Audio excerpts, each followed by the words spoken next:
देखी हैं। जैसे इस वीडियो में उन्होंने बाढ़ से बचने के लिए अपने शरीर की ही नाव बनाई, या इस वीडियो में उन्होंने वार्प्स के छत्ते पर हमला करने के लिए अपने शरीर से लटकता हुआ एक पुल बनाया। तो मैं सोच रहा था अगर मैं अपनी 1000 चींटियों को ऑब्स्टेकल कोर्सेज में डाल दूं तो क्या वो इसे पूरा करने के लिए इसी तरह की चीजें करेंगी, या क्या फिर मेरी चींटियां इतनी समझदार नहीं है। खैर, मैंने अभी अभी पुराने चींटियों के छत्तों से 1000 चींटियों को इकट्ठा करने में घंटों बिताए हैं, इसलिए मुझे लगता है कि इन चींटियों को उनकी पहली ऑब्स्टेकल रेस में उतारने का सही मौका है। पहला ऑब्स्टेकल ये है। असल में हम नीचे कुछ बड़े मरे हुए कीड़े रखेंगे और फिर उसे ढेर सारी रेत से भर देंगे ताकि वो चींटी के एक 2D छत्ते जैसा बन जाए। असल में हम चींटियों को यहाँ तरह तरह की सुरंगें खोदते हुए देखेंगे, और अगर उन्हें नीचे छिपा हुआ कीड़ा मकोड़ा मिल जाता है तो वो इस बाधा को पार करके आगे बढ़ जाएंगी, जो वीडियो के आगे बढ़ने के साथ साथ और भी मुश्किल होती जाएंगी। ठीक है, चलिए अब समय बर्बाद ना करते हुए इस ऑब्स्टेकल चैलेंज को शुरू करते हैं। वाह, ये तो बहुत ही सेटिस्फाइंग है, एक साथ 1000 चींटियों को देखना। ठीक है, अब जाहिर है चींटियां तुरंत ऊपर के हिस्से की दीवारों पर चढ़कर भागने की कोशिश करने लगती हैं।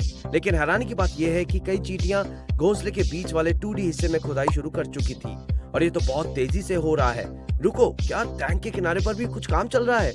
अरे, मैंने इन्हें अभी 45 सेकंड पहले ही डाला था और इन्होंने लगभग आधा इंच नीचे तक खुदाई कर ली है। व्हाट? हाँ, और अगर आप टाइम देखें तो आप देख सकते हैं कि ये कितनी तेजी से काम कर रही हैं।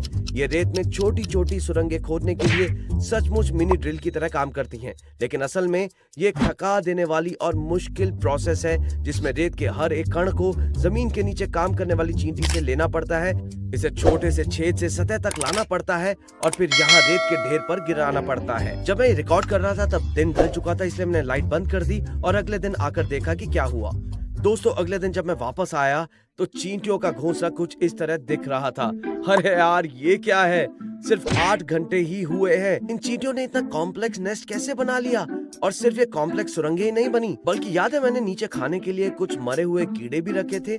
ये भी साफ है कि चींटियों को वो भी मिल गए, और ऐसा लग रहा है जैसे पूरी कॉलोनी उन पर टूट पड़ी हो और उन्होंने खाना शुरू कर दिया हो। और क्योंकि वो कीड़ों तक पहुंच गए तो टेक्निकली इसका मतलब है कि उन्होंने पहली बाधा यानी ऑब्स्टेकल को पार कर लिया है। मैं बहुत खुश हूँ, कांग्रेचुलेशंस दोस्तों। ये सब इतनी तेजी से हुआ कि कैमरे में कैप्चर भी नहीं कर पाया।